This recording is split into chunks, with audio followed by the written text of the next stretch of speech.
Hello, guys. Welcome to Celebrity Box TV, the home of everything celebrity gists and events. Before we go further, don't forget to like, comment, share, and subscribe to Celebrity Box TV channel so you can get notifications on new contents as they drop.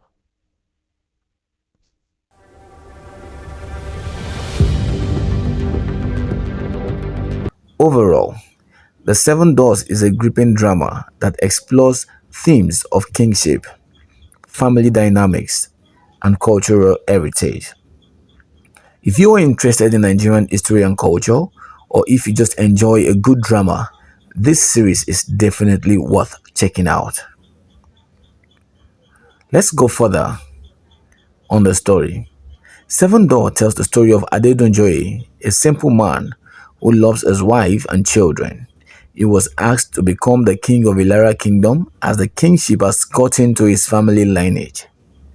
Uninterested in the offer, he vehemently refused. After several persuasions, he obliged and became the king. His ascension to the kingship was followed by a lot of opposition who sought to make his tenure miserable. Soon after he becomes king, Ilara Kingdom begins to experience turmoil and trouble. And after intervention from the chief priest, he was told to open seven doors, representing seven wives to appease for the wrongs of his forefathers. The king refuses and Ilara Kingdom and the king's house continue to be plagued with lots of misfortune, including the death of the king's father. Let's talk about the casts that featured in this beautiful movie. Femi Adebayo, he played as the King Adedunjoye. Choma Chukwuka played as Amaka. Kolawole Ajayemi as King Adejuwon. Adebayo Salami as Otunoba. Jide Kosoko as Olukosi. Hafiz Ayetoro as Agba Akin. Muyiwa Ademola as Prince Adeoye. Dele Odule as Agunbiade, while Gabriel Folanyo as Okpayemi. In the first episode, Adedunjoye was a simple family man spending time with his beloved wife and two children when Ifa in Ilara unexpectedly chooses his family and subsequently him to become the next Onilara of Ilara Kingdom. Adedunjoye expresses apathy and zero interest to the idea of him becoming king. However, his wife Amaka urges him to take on the role and assures him of her support all the day. However, in Ilara, certain chiefs, including the Otun, were known for committing a lot of atrocities, including claiming land of villagers and making life miserable for them. These rogue chiefs have been collecting bribe from Prince Adeoye with a promise to make him the next king. Fast forward to episode 2. Against all odds and attack, Adedunjoye becomes the king of Ilara. He immediately laid down the rules that will govern the Ilara kingdom and ensure strict compliance by punishing defaulters, which includes the powerful Otun's family. In episode 3, we can see several misfortunes soon begins to happen in Ilara, including the sudden death of the king's daughter. The bereaved king sought the advice of the priest, who then narrates to King Adedunjoye the past evil deeds of his forefathers, who killed his 7 wives to buy himself more years on earth, including engaging help from a dangerous person named Esuru. In episode 4, following the narration of the misdeeds of the past kings to King Adedunjoye, he was advised to knock on 7 doors, meaning he must marry 6 additional wives to make it 7 wives to avert further trouble to his kingdom. Amaka vehemently refused and was very sad and wished they never accepted to be king in the first place. In episode 5, after much persuasion, King Adedunjoye agrees to marry 6 additional wives, and he brought them to the palace. The 6 new wives soon began to make life miserable for Amaka. On this fateful day, the wives connived and poured palm oil on Amaka's dress while going out with the king. Furious and angry at the action, the king sent all the six wives out of his palace. In the episode 6, the king's action soon annoyed the gods, who then sought to take the life of his only son, Tade. Tade was attacked, but the chief priests were able to revive him temporarily. The priest then advised king to bring back the other six wives, which he did, and he also began to care for all of them. To his greatest shock, the gods came visiting again. The furious king asked the chief priest what the issue was. After all, he was cared for and brought back the sixth wife. The chief priest mentions that the king has to confront the gods, a susu, one of which is clear to them is the cause. The film was released to Netflix on 13th of December 2024, a day after its premiere. The premiere celebrates culture, as the film implies. Netflix top leaders are also expressed excitement at the project and how much it portrays the Nigerian culture. Netflix further reiterated that our commitment to showcasing African stories and cultures at large remains. Following the trailer of Seven Doors, Adebayo's directorial debut, with Tope Adebayo and Adebayo Tijani as co-directors, in November, social media greeted it with a flurry of reactions. Soon applauded its bold integration of Igbo culture in the film, as the trailer would have us believe, and how it was a breath of fresh air given the constant tribal war that happens on social media every 2 market days. I was more interested in finding out if the seven doors in question had symbolic meaning, perhaps as an opening, a threshold, or an obstruction, or just a literal door that either Adebayo or any of the protagonists in the film are expected to kick down. Our immersion into this film's world begins early on with a dramatic opening that is both eerie and shocking. Seven women throw themselves off the top of a waterfall. There is not one word spoken by any of them before they leap to their death, and their face is blank, expressionless. This graphic scene builds the suspense and sets the tone for a dark and unsettling chain of events yet to come. When we first met our protagonist, Adedunjoye, which was played by Femi Adebayo, he is a middle-class civil servant who can afford to take his wife and two children to play tennis at a sports club in Lagos. While Adedunjoye is a Yoruba man, his exuberant wife, Amaka Chioma Chukwukapotha, is Igbo. In a scene shortly after their sports outing, Amaka treats them to an Igbo highlife song and teaches them to dance to the rhythm of the song. It is a beautiful scene. Father, wife, children, and they all shine together.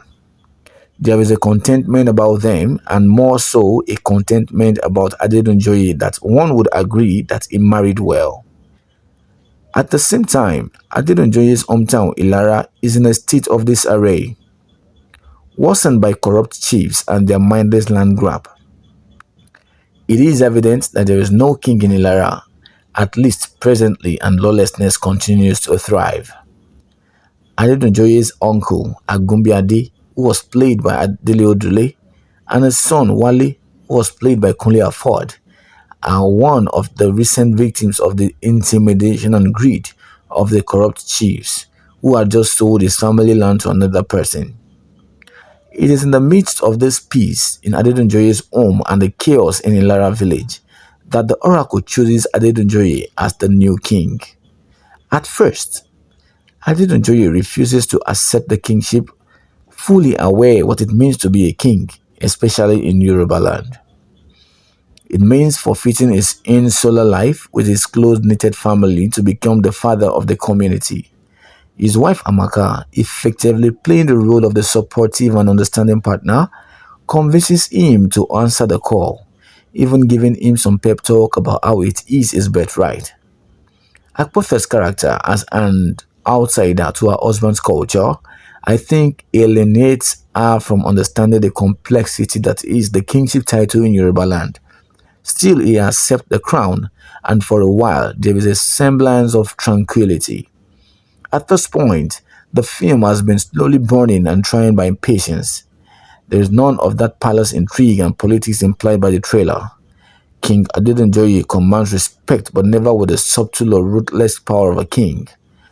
When the first tragedy strikes and then another, both of which are a colossal loss to the royal family and the villagers as well, Adedanjoye is first to consult a priest and the answer he gets is even more tragic. The venerable priest portrayed by the inimitable Taiwo Hassan and Nikulapo in this film serves as a bridge between the past and the present. With a presence that exudes wisdom of the old, it brings a sense of gravitas to the narrative. The sheer poetry of his chants and orations is evocative, weaving a spell that transports viewer to a realm of ancient traditions and ancient wisdom. Through him, we get to learn of the atrocious acts committed by a bloodline of Adedanjoye and the ripple effect of that event on the Adedanjoye and the subject. The narrative of Seven Doors unfolds against the lush landscape of post-colonial Nigeria, a setting that is in fact than explicitly stated, leaving us to piece together the timelines of the story with the help of old Naira notes, gramophones, and Edu. Again, the story jumps to a much earlier period. We still do not get a sense of that time as there are no visible changes in costumes and makeup between the two timelines.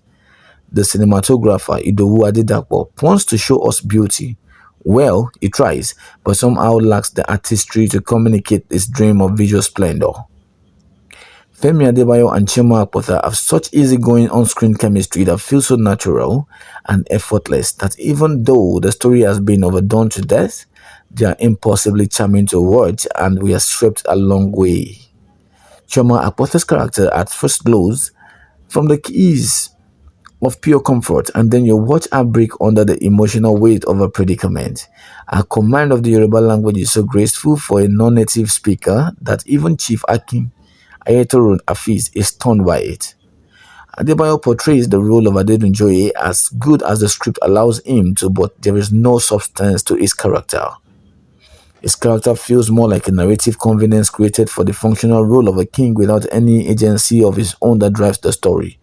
He is not a particularly strong king who can be daring or surprising or both, so as to say. King Adetunjoye, on the other hand, King Adejuwon on the other hand. King Adejuwon, on the other hand, who was played by Kolawole Ajayemi, is the very opposite of Adetunjoye that even centuries after, his actions still echo. He doesn't take orders from fate, he decides his own fate, obey costly consequences. Typically, he banished his medicine man, the dreaded Esusu, from his kingdom when he no longer served his purpose. But Aliu Gafar, who played Esusu, doesn't want to be forgotten so easily, so he tries as much as possible to own the spotlight with every chance he gets. He might have gotten my full attention and care with a little knowledge of his past and an extra layer of humanity of his character, other than the menacing figure he is in all the film's timeline. His character, I suppose, was only written to be mysterious and sinister and just about it. Adebayo is able to hold this film together under his careful watch as a director, and this is only possible due to his experience in the genre of his film. In less experienced hands, it would have come undone in the second act. Sadly, his best efforts are undermined by the script's shortcomings. The narrative is marred by underdeveloped characters written off at will, convenient plot devices and a lack of clear thematic resonance, while the series looked to a different route from culturally aware projects as seen in recent epics. There's nothing new whatsoever about the series, so to say, but the story's traditional structure is quite familiar with only a slightly fresh spin. But there's no argument that it's not worth telling because of its universal theme still resonates. There are some great concepts littered across the 6 episodes. Small moments that make you pause, also precious ones you want to put in a glass jar. Surprisingly, the titular Seven Doors has little or no real stake in the story. Only much later does the series reveal that this figurative door is the king's ceremonial marriage to seven women as did his ancestors. It takes a lot of patience and the love for Chioma Akpotha to continue watching after this knowledge. That said, Seven Doors isn't totally flawed, but viewers have also persisted to find it fleeting enough to sweep them off their feet by giving them a level of satisfaction amidst its narrative imperfection. We are certain that in the next movies coming from Femi Adebayo, you will look at the loopholes in Seven Doors and will come out great again to give us another beautiful movie to sit down, take our time, grab a pack of popcorn, and watch and enjoy. Thank you so much for listening and watching Celebrity Box TV today. This is our review on Seven Doors movie by Femi Adebayo. Thank you and catch you later.